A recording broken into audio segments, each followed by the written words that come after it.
महाराज की जय। श्री सद्गुरु महाराज की जय।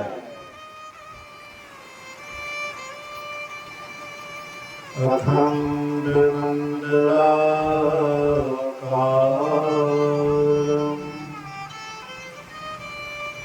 व्याप्तं येन चराचरं तत्पदं दर्शितं येन तस्मै श्री गुरुवे नमः। धन्य धन्य सतगुरु सुखद महिमा कही न जाए। जो कछु कहो तुम्हारी कृपा मोटे कछु न बसाए। उपस्थित धर्मानुरागी ज्ञानी जनता, सत्संग प्रेमियों, सदात्माओं, माताओं तथा भाग्यवती बहनों, एक दिवसीय संतमत का सत्संग श्रद्धेय नागेश्वर बाबू के निवास स्थान पर उनके नाती का अन्नप्राशन संस्कार के अवसर पर एक दिवसीय संतमत सत्संग का आयोजन किया गया है, जिसका हम लोग बहुत देर से पूर्वता से बहुत कुछ सुन चुके हैं। मेरी बारी है, मैं भी आप लोगों के सेवा में दो शब्द रखने जा रहा हूँ। ध्यान देकर के सुनिएगा। बोलिए श्री सद्गुरु महाराज की जय। अभी हम लोगों ने सुना मोक्ष के द्वार पर 4 द्वारपाल रहते हैं: श्रवण, विचार, संतोष, साधु संग। कोई भी व्यक्ति बंधन को नहीं पसंद करता है। बंधन वाला जीवन कोई पसंद नहीं करता। सब चाहता है कि हम बंधन मुक्त हो जाए। हमारे यहाँ मवेशी बंधी रहती है, उसके मन में भी होता है कि हम स्वतंत्र हो जाए, हाँ, खुले में हम विचरण करें। सबके मन में यह होता है। इसी तरह से मनुष्य के भी मन में होता है कि हम बंधन मुक्त हो जाए। बंधन कई प्रकार के हैं। राधा स्वामी साहब गिनाते हैं: बंधे तो गाढ़े बंधन आम, पहला बंधन पड़ा देह का, दोसर तिरिया जान, तेसर बंधन पुत्र विचारो, चौथा नाती मां, नाती को कहीं नाती होवे तब कहो कौन ठेकान, चौलर पचलर सतलर रसरी बांध लियो अब तो ही बहुविधि तान। कहते एक ही बंधन में पड़े हुए हम लोग नहीं। पहला बंधन शरीर का बंधन। अगर हम शरीर में नहीं आते तो संसार में नहीं आते, और संसार में नहीं आते तो शरीर संसार संबंधी जो सुख दुख है वह हम आपको नहीं होगा। यहाँ पर बहुत प्रकार का दुख है। दैहिक, दैविक, भौतिक तापा, ये त्रिताप से पूरा संसार संतप्त है। हम लोग ऐसा न सोचें कि राम के राज्य में ये त्रिताप नहीं था। बहुत आदमी ऐसा भी कह सकते हैं कि राम के राज्य में ये त्रिताप नहीं था।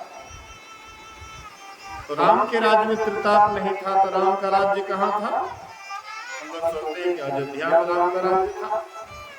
11,000 वर्ष तक उन्होंने राज्य किया और उनके समय में किसी को भी त्रिताप में से कोई ताप नहीं था।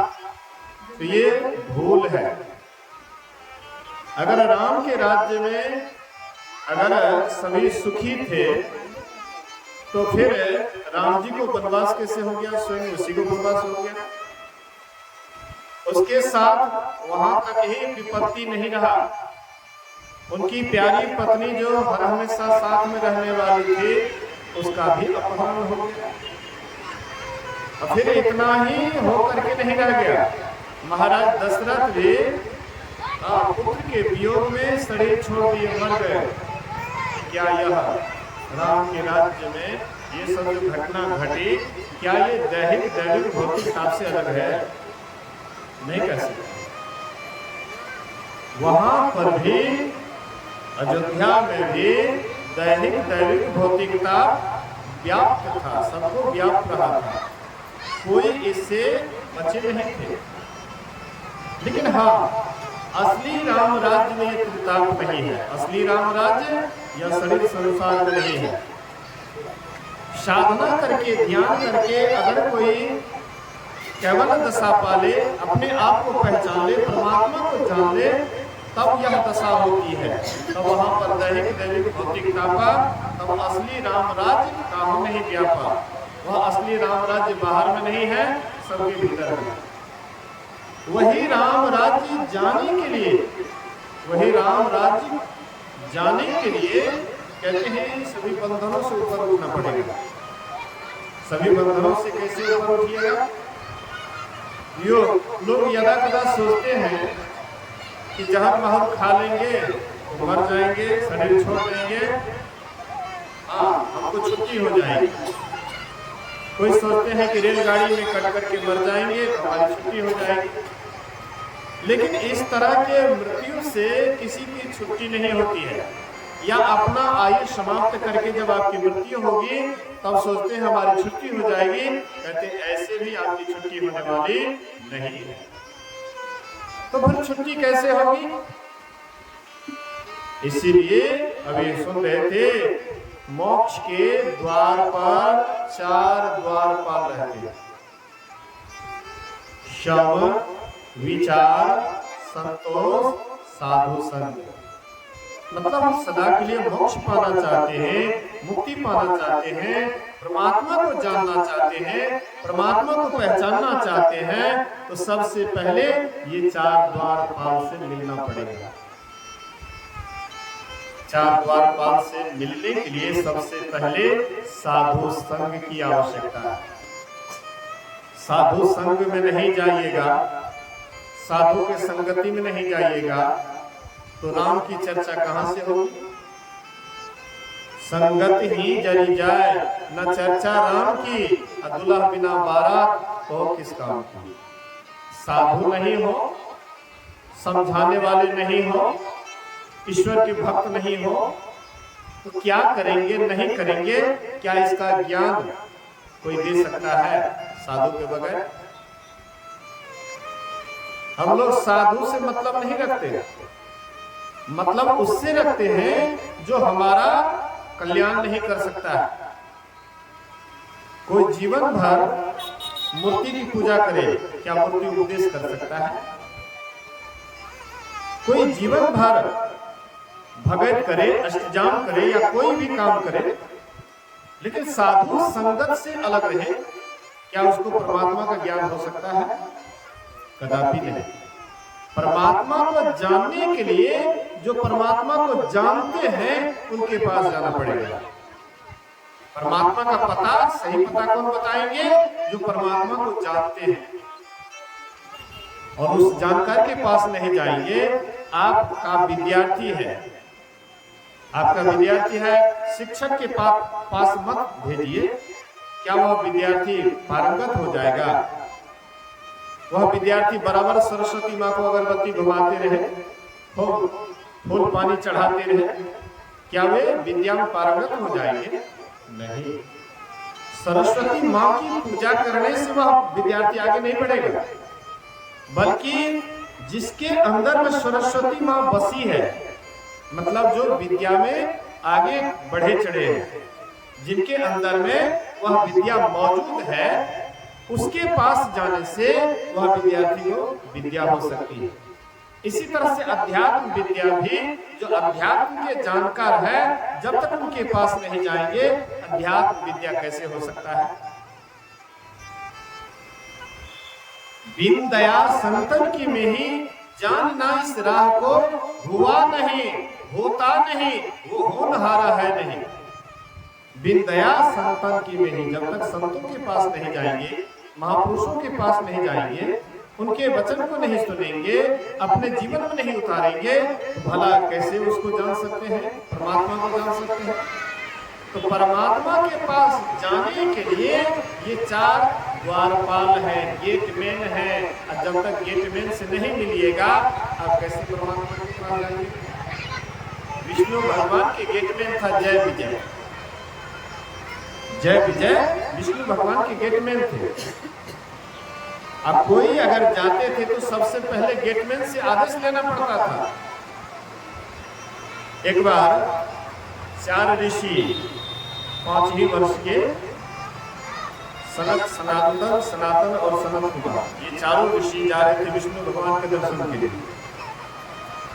तो जय विजय देखता है कि छोटा बच्चा है, 5 वर्ष का छोटा बच्चा है, लेकिन वह परख नहीं सके कि ये कितने ओजस्वी तेजस्वी है, उसको नहीं जान सके।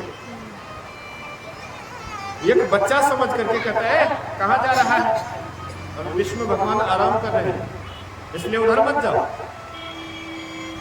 ये बच्चा नहीं, बूढ़े का बाप था, ज्ञान सब कुछ नहीं। कहते अरे तुम विष्णु भगवान के गेटमैन हो, पहरेदार हो, और तुम मुझे नहीं जानता है। भगवान के पास जाने के लिए तुम रोक रहा है। भगवान आराम करते हैं, विश्राम करते हैं, भगवान ही सो जाएंगे, भगवान ही आराम करेंगे, तो फिर भक्त का क्या होगा। और तुम विष्णु भगवान के पास जाने के लिए रोक रहे हो, जाओ, तुम इस गेट के लायक नहीं हो, तुम इस गेटमैन के लायक नहीं हो, मैं तुझे शाप देता हूं, जाओ तुम राक्षस हो जाओ। तब वह गेटमैन को पता लगा ये साधारण बच्चा नहीं है, बड़े ज्ञानी महात्मा है, बड़े ज्ञानी महात्मा है, ब्रह्मज्ञानी महात्मा है। इसलिए कहते हैं महाराज क्षमा कीजिए, क्षमा कीजिए, गलती हो गई। बोले कि अब तो निकल गया मेरे मुंह से, अब तो तुम्हें राक्षस बनना पड़ेगा। फिर भी तुमने मेरे पास में प्रार्थना की है, इसलिए मैं तुम्हें आशीर्वाद करता हूं कि वह राक्षसी शरीर से मुक्त करने के लिए प्रभु आएंगे। प्रभु आएंगे और तुमको यह राक्षसी वाला शरीर से मुक्त करेंगे। मतलब भगवान विष्णु के पास जाने के लिए गेटमैन से मिलना पड़ता था। इसी तरह से परमात्मा का दर्शन करना चाहते हैं, परमात्मा से मिलना चाहते हैं। परमात्मा से मतलब ऐसा मत समझिए कि कोई परमात्मा शरीर में बैठे हुए कोई लोकांतर में, वैकुंठ में या शिवलोक में या गौधाम में या और कहीं परमात्मा बैठे हुए यही शरीर लेकर के, ऐसा मत सोचिए। परमात्मा हर जगह है, कोई जगह परमात्मा से खाली नहीं है। परमात्मा हर जगह है, हम में, तुम में, खड्ग खंभ में, हर जगह परमात्मा है। आपके अंदर में भी है, मेरे अंदर में भी है, वह परमात्मा सर्वत्र है। अब परमात्मा कहीं जाने से नहीं मिलेगा, परमात्मा आपके अंदर है। अंदर फंसिएगा, परमात्मा एकदम लबालब भरा हुआ है। जैसे मछली पानी में रहती है तो सर्वत्र पानी ही पानी है, चारों तरफ पानी ही पानी है, आगे पीछे, हाँ आगे पानी, पीछे पानी, दाएं पानी, बाएं पानी, ऊपर नीचे, जिधर भी देखिए मछली के चारों तरफ पानी है। इसी तरह से जैसे मछली पानी में रहती है और चारों तरफ पानी ही पानी है, इसी तरह से हम भी परमात्मा में रहते हैं। हम आप भी परमात्मा में रहते हैं, परमात्मा में ही उठते हैं, बैठते हैं, खाते हैं, पीते हैं, चलते हैं, कुछ भी करते हैं, परमात्मा के ही अंदर, परमात्मा में ही सब काम कर रहे हैं। तो परमात्मा में रहते हुए अब फिर भी परमात्मा को नहीं जानते हैं। जैसे मछली पानी में रहती है लेकिन हर हमेशा प्यासी रहती है। पानी पिच मीन प्यासी रे, अब वही सुनी सुनी आवत हंसी रे।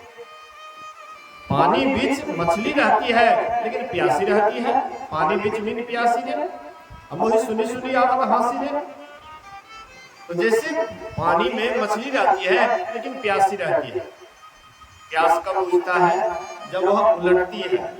मछली जब उलटती है, एक आध बूंद उस समय में उसके मुंह में जाता है, अब फिर पलट जाती है, फिर वही प्यासा का प्यासा ही रह जाती है। थोड़ा बहुत मुंह में पानी जाता है, अब फिर उलट जाती है तो प्यासा का प्यासा ही रहती है। इसी तरह से हम आप भी परमात्मा में ही हैं। जब तक उल्टेंगे नहीं, उलटने का मतलब अपने अंदर नहीं जाएंगे। अभी हम बहिर्मुखी हैं, इस आंख से बाहर देख रहे हैं, इस कान से बाहर सुन रहे हैं, इस नाक से बाहरी गंध ले रहे हैं, इस जिह्वा पर जो स्वाद लेते हैं वह भी बाहरी स्वाद है। चमड़ा से जो स्पर्श करते हैं ये भी बाहरी ही स्वाद है। लेकिन हमारे भीतर में परमात्मा है, हम भी अंदर में हैं और परमात्मा भी हमारे अंदर में है। लेकिन जब तक साधु संतों के पास नहीं जाएंगे, सत्संग में नहीं जाएंगे, संतों के निकट नहीं जाएंगे, तब तक यह ज्ञान आज तक किसी को नहीं हुआ है। हम आपको कैसे हो जाएगा? गुरु के शरण में जब जाना होगा, तब ही सुफल तेरा जीवन होगा। बचपन बीता खेल कूद में, जवानी में तू मस्त रहा, बुढ़ापे में रोग सताए, हाथ बड़ा पछताएगा। आएगा बुढ़ापा नहीं सुमिरन होगा, कैसे सुफल तेरा जीवन होगा। जब तक संत सद्गुरु की शरण में नहीं जाएंगे, तब तक कैसे यह जीवन सफल होगा? जीवन की सफलता अंतर्मार्गी बनने से है। जीवन की सफलता साधु संतों के संग में जाने से है। इसलिए सत्संग की अति आवश्यकता है। इसलिए कहते हैं पहला गेटमैन कौन है? तो साधु का संग। लेकिन सत्संग में कौन जाते हैं? साधु का संग कौन करते हैं? जिनके भीतर में संतोष होता है। जिनको संतोष है वह काम धाम छोड़ करके भी सत्संग में चले जाते हैं, या काम धाम पहले कर लेते हैं कि सत्संग हमको जाना है, तो पहले ही सत्संग काम करके तैयार हो जाते हैं कि हमको सत्संग में जाना है। लेकिन जो सत्संग में नहीं जाते हैं या काम धाम उसके माथे पर ढेर लगा हुआ रहता है, तो काम धाम से आज तक किसी को फुर्सत हुआ है? पूछिए तो जाकर के। एक बार पूज्य रामलगन बाबा कुप्पा घाट आश्रम में रोड बनवा रहे थे। अब सोच रहे थे कि जल्दी जल्दी रोड बनवा देंगे तो फुर्सत हो जाएगा, जल्दी जल्दी हो जाएगा, क्योंकि आश्रम में खटखट होता था, रोड बनता था तो खटखट होता था, तो जल्दी जल्दी ये काम कर ले। तो संध्या का बेला हो गया, शाम का बेला हो गया, उधर खटखट चालू है। तो गुरु महाराज जी बोले, उधर क्यों खटखट चालू है? हाँ, संध्या का बेला है, शाम का समय है, ध्यान का बेला है, अभी खटखट हो रहा है, ऐसा क्यों हो रहा है? कहते हजूर रामलगन बाबा रोड बनवावे छे, तो बोलावो तो रामलगन के बुलवाए। कहते रामलगन जी की करवावे छिए? कहले हजूर रोड बनवा रहल छिए। तो दिन में काम नहीं भेलै, अखनियों का काम करते छिए, तो हजूर जल्दी में। गुरु महाराज जी कहते हैं रामलगन ये रोड बन जाएगा तो फुर्सत हो जाएगा, तब काम नहीं रहेगा तुम्हारे पास। रामलगन कितना हो काम करो, लेकिन काम से कभी जीवन में फुर्सत नहीं होता है, फुर्सत निकालना पड़ता है। एक एक आदमी को देखिए गांव भर में जीवन भर बैल की तरह बहते रहता है, लेकिन उनको सत्संग भजन में जाने का हाँ, एक पल भी फुर्सत नहीं था। दिन रात हाय धन करते करते उसका यहाँ से प्राण अंत हो जाता है, यहाँ से खाली ही जाता है। धन तो उनके साथ जाएंगे नहीं, और जो जाएंगे, जो चीज उसके साथ जाएंगे, उनसे उनको मतलब नहीं है, काम से ही मतलब है। मैं आपको ये नहीं कहता हूँ कि काम मत कीजिए, काम सब आदमी करते हैं, हम लोग भी मेहनत करते हैं, चाहे जैसा भी मेहनत हो हम लोग भी करते हैं, कोई ना कोई उपार्जन करते हैं, कुछ ना कुछ मेहनत करते हैं, चाहे जिस तरह का मेहनत हो। कोई आदमी कहेंगे कि महात्मा लोग को खेत कमाने के लिए जाते हैं। अरे बाबा, कोई आयोजन करवाते हैं और उसमें आपसे कुछ लेता है, आपके पास जाता है तभी ना आप कुछ लेते हैं, और उसके बदौलत आयोजन होता है। ये कम बड़ी बात है, सबके पास तो होगा ये बात। आपके मन में होगा कि किसी के यहाँ जाएंगे, हो कोई बात कह दे, हाँ, मांगने के लिए जाएंगे और कहेंगे नहीं देंगे तो मुंह कैसा हो जाएगा। कोई जाता है मांगने के लिए तो मान अपमान को हटा कर जाता है, मर जाता है। किसी के यहाँ कोई मांगने के लिए जाता है तो पहले मर जाता है, जिंदा आदमी मांगता नहीं। मर जाओ, मांगो नहीं अपने तन के काज, लेकिन परमार्थ के कारण मोहिन आवत लाज। शाही स्वामी महाराज बराबर, मर जाओ मांगो नहीं अपने तन के काज। हम अपने के लिए मर जाएंगे लेकिन कभी भी नहीं मांगेंगे, लेकिन परमार्थ के कारण हमको लाज नहीं आता। चाहे तुम हमारा सम्मान करो या अपमान करो, उससे कोई अंतर नहीं पड़ता है, लेकिन हम परमार्थ का काम तो करेंगे ही। अगर साधु महात्मा परमार्थ काम छोड़ दे तो भला कौन करेगा परमार्थ का काम? सत्संग भजन कराना छोड़ दे तो सत्संग भजन ध्यान सब ये सब होगा, सब कोई छोड़ देंगे। इसलिए आपके पास जाते हैं, कुछ मांगते हैं, लेकिन अपने लिए नहीं। मैं अभी अगर आश्रम पर बैठ जाऊं तो क्या हमारा पेट एक नहीं चलेगा? जितना खेत है आश्रम पर उतना भी उपजा करके खाएंगे तो एक पेट हमारा आराम से चल जाएगा, उसमें कोई हाहा बिरवा नहीं होगा। लेकिन केवल एक ही पेट तो नहीं चल रहा, वहां पर अभी भी 3-4 महात्मा 5 महात्मा रहते हैं, वहां पर सत्संग ज्ञान बराबर होते रहता है, आयोजन होता है। अपने के लिए तो सब जीता, अपने परिवार के लिए तो सब सोचता है। एक कुत्ता भी अपने पेट के लिए सोचता है, एक जो गृहस्थ आश्रम से जुड़ा हुआ वह भी एक परिवार के लिए सोचता है, और साधु महात्मा ही एक ही परिवार के लिए सोचे, अपने ही पेट लिए सोचे, तो फिर साधु महात्मा कैसे होगा? कैसे हुआ? परमार्थ के कारण मोहिनी आवत लाज। ये तो परमार्थ के लिए ही शरीर धारण किए, संसार में आए हैं, अपना भी करते हैं, दूसरे को भी करवाते हैं। इसलिए संत महात्मा कहते हैं कि कोई न कोई उपार्जन करना चाहिए, मेहनत करना चाहिए, लेकिन मेहनत करते करते ही आपका जीवन खत्म हो जाए, ये मेहनत किस काम का? आप मेहनत करते हैं, मेहनत करते करते जीवन आपका अंत हो जाए, आप अपने लिए कुछ भी नहीं कमाए, परमात्मा की भक्ति नहीं किए, साधन नहीं किए, ध्यान नहीं किए, तो ये आपका धन कब तक रहेगा? एक एक व्यक्ति धन के लोभी, जहां पर धन मिलता है वहां पर दौड़ जाता है, और जहां पर धन नहीं मिलता है वहां पर झांकता भी नहीं है। एक एक व्यक्ति सत्संग की तरफ आंख भी उठा करके नहीं देखता, सोचता है कि ये सत्संग क्या, तो धन जो आपका मारे वो क्या? सत्संग कुछ है लेकिन आपका धन कुछ भी नहीं है। यहां से चले जाइएगा, हाँ, एक को पैसा हाथ में लेकर के नहीं जाइएगा, लेकिन भगवान की भक्ति करिएगा, यहाँ से आप झोला भर के ले जाइएगा। इसलिए जो संतोषी होता है वही साधु का संग करता है।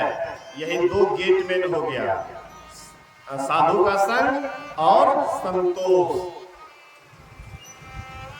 हाँ, कहते हैं तीसरा है विचार।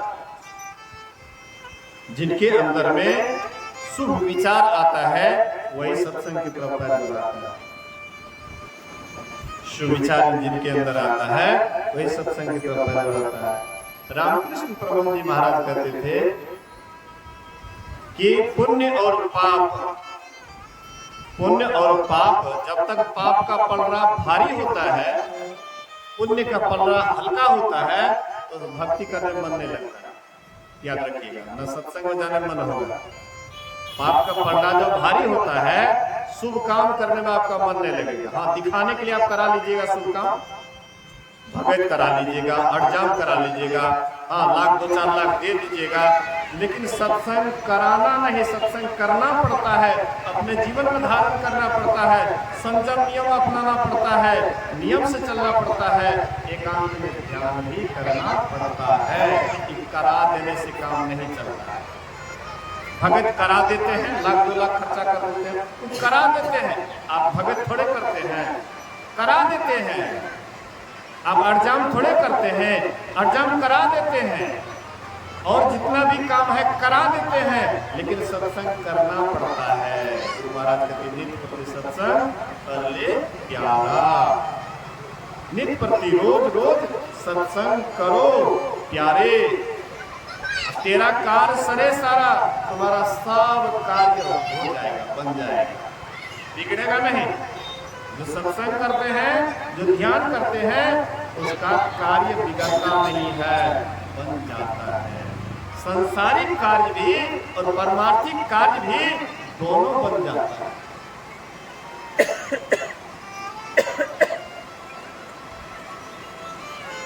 संसारिक काम भी मैं देखता हूँ, जो सत्संग ध्यान मनयोग पूर्वक करते हैं, संसार में भी वे सुखी रहते हैं, चाहे धन कम ही क्यों नहीं हो।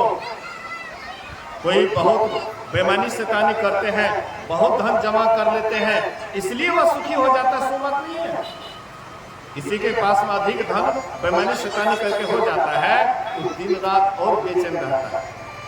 जो 10, 20, 50 भये सब हुई, 1000 तो लाख मांगेगी, कोटि अरब खरब असंख्य धरापति होने की चाह जगेगी, पृथ्वी पताल हो राज करो तब तृष्णा अधिकाधिक आग लगेगी। सुंदर एक संतोष बिना सठ, तेरी भूख कभी न मिटेगी, तुम्हारी भूख कभी मिटने वाली नहीं है। तो इसीलिए तो जो बेईमानी शैतानी करके बहुत जमा कर लेते हैं, उस शांति से भोग भी नहीं कर पाते। लेकिन जो सत्संगी हैं, सत्संग ध्यान करते हैं, संतोष पूर्वक रहते हैं, सुंदर विचार जिनके अंदर होता है, उनके पास में कम भी धन होता है, लेकिन उसका जीवन बड़ा सुखमय होता है, बड़े आनंददायक होता है, बहुत अच्छा से वे जीवन जीते हैं। उनका जीवन आनंद से भरा हुआ होता है। उनके चेहरे को देखने से, उनके आंख को देखने से उनके अंदर एक आनंद झलकता है। लेकिन जो दिन रात धन के लिए हाय हाय करता है, उनके चेहरे को देखिए, उनके आंख को देखिए, वे कभी भी चैन से कहीं भी नहीं रह पाता है, हर हमेशा बेचैन ही बेचैन रहता है। तो आप कब चैन से रहिएगा? मर जाइएगा तब। संसार में आप बेचैन हैं, मरने के बाद आप चैन हो जाइएगा? आपको नहीं। जो संसार में बेचैन है, मरने के बाद और बेचैन रहेगा। दिन रात धन के पीछे पागल हुआ है, मरने पर भूत बन करके धन की रक्षा करेंगे। इसलिए आपको इससे शांति नहीं मिलेगी। शांति मिलेगी तो सत्संग ध्यान से ही। इसलिए साधु संग, इसके लिए संतोष और सुंदर विचार, उसके बाद समता प्राप्त अपने आप हो जाएगी। जब साधना करेंगे, ध्यान करेंगे, तालव सौम शम, शम मतलब समता। सियाराम मैं सब जग जाने, अकरो प्रणाम जोड़ी जुग पानी। लेकिन यही है 4 द्वारपाल। ये 4 द्वारपाल से मिलिएगा तब आप मोक्ष रूपी मोक्ष में आप चले जाइएगा। 4 द्वारपाल से नहीं मिलिएगा, मोक्ष के नाम पर आप ठगे जाइएगा कि हमको मुक्ति मिल जाएगी। बहुत आदमी क्या करते हैं मुक्ति करने के लिए, अपने मुक्ति पाने के लिए बेटा आग दे देगा या श्राद्ध क्रिया में भोज भंडारा कर देंगे, इससे हमारी मुक्ति हो जाएगी। नहीं, इससे आपकी मुक्ति या किसी की मुक्ति नहीं हो सकती है। मुक्ति पाने के लिए ये 4 द्वार से मिलना पड़ेगा। भिद्यते हृदय ग्रंथिश सिद्ध्यन्ते सर्व संशया छियन्ते चास कर्माणि तस्मिन् दृष्टि परावड़े। परे से पड़े अर्थात परमात्मा के दर्शन से उनके गांठ गिरह खुल जाते हैं, हृदय की ग्रंथि खुल जाती है। जड़ चेतन का जो गांठ पड़ गया है, गिरह गांठ पड़ गया है, वह खत्म हो जाता है। अभी हम लोग यहाँ पर हैं, अभी हम लोग जड़ शरीर में हैं। यह शरीर को जड़ कहते हैं, 5 तत्वों से बना हुआ है। ये जड़ शरीर है और ये जड़ शरीर के अंदर में चेतन शरीर है। जड़ शरीर के अंदर चेतन है और चेतन और जड़ का गठबंधन हो गया ना, जिसे देखते हैं राजनीति में गठबंधन, गठबंधन होकर के सरकार बना लेते हैं। इसी तरह से ये शरीर और चेतन में भी गठबंधन हो गया, गांठ पड़ गया।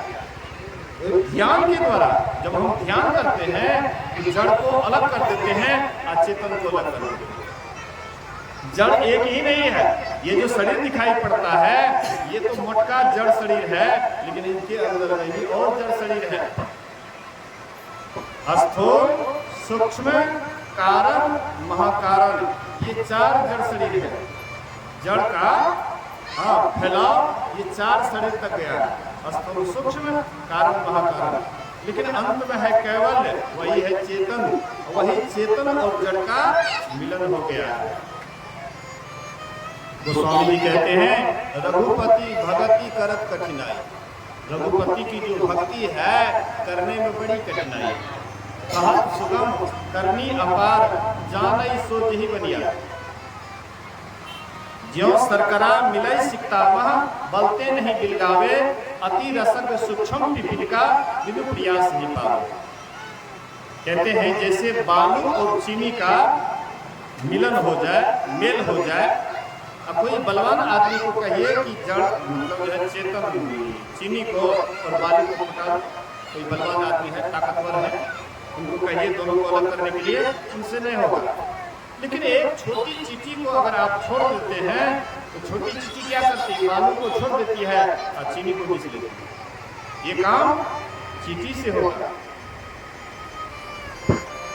नदी के पानी में आप हाथी को कहिए उल्टा तैरने के लिए, उल्टे की बात तो दूर रहे, लेकिन सीधा भी इस पार से उस पार नहीं जा सकता है। वही काम छोटी सफरी मछली होती है, भाटे से सिरे की ओर आराम से चली जाती है।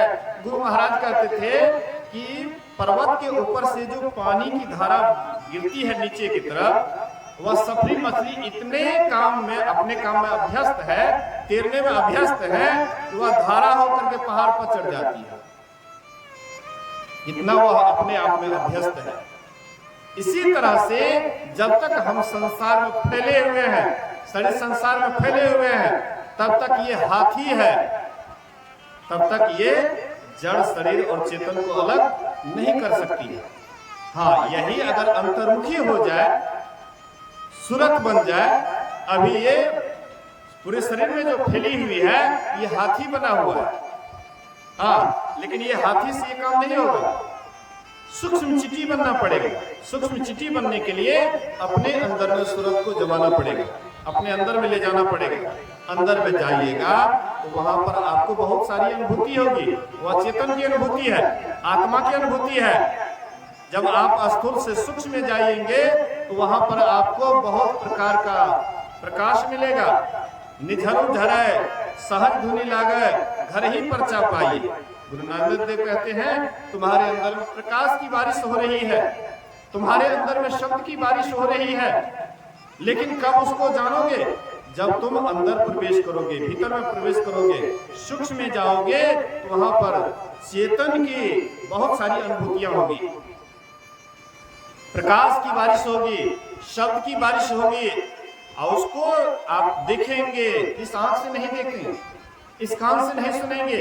ये आंख तो अंधा हो जाएगा, ये कान तो बहरा हो जाएगा, लेकिन आपके भीतर में एक और आंख है, एक और कान है, वही सुरत, निरत उसी को कहते हैं। सुरत अर्थात देखना, निरत मतलब सुनना। तो आपके भीतर में आप देखिएगा भी और सुनिएगा भी। और सुनने में, देखने में आप अजीब शांति पाइएगा। गुरु महाराज जी कहते हैं, सुनत लखत सुख लहत अद्भुति में ही प्रभु मिलते हैं। सुनते हैं और उसके बाद दिखाई भी पड़ता है, देखते भी हैं। सुनत लखत सुख लहत अद्भुति, विचित्र सुख मिलता है और में ही प्रभु मिलते। अंत में हम आप परमात्मा से मिल जाते हैं, फिर आवागमन नाश हो जाता है, फिर आवागमन में आना नहीं पड़ता है। बहुत सारी बातें हैं। ये जड़ चेतन का अलगाव कौन करेंगे? जो एकांत में बैठ करके ध्यानाभ्यास करेंगे। ध्यानाभ्यास करो सद सद ही चातक दृष्टि बनाई हो, लखत लखत छवि बिंदु प्रभु की ज्योति मंडल धस जाई हो। जो अपने अंदर में प्रवेश करेंगे वे परमात्मा के सूक्ष्म रूप का दर्शन करेंगे, फिर सूक्ष्म आवाज को भी सुनेंगे। वह आवाज को सुन करके, सूक्ष्म से सूक्ष्म आवाज को सुन करके, अंत में जो सबसे सूक्ष्म आवाज होगा वही परमात्मा का निज नाम कहलाता है। वही नाम आपको परमात्मा से ले जाकर के मिलाता है। और तब जब परमात्मा मिल जाता है तो आवागमन का सदा के लिए अंत हो जाता है।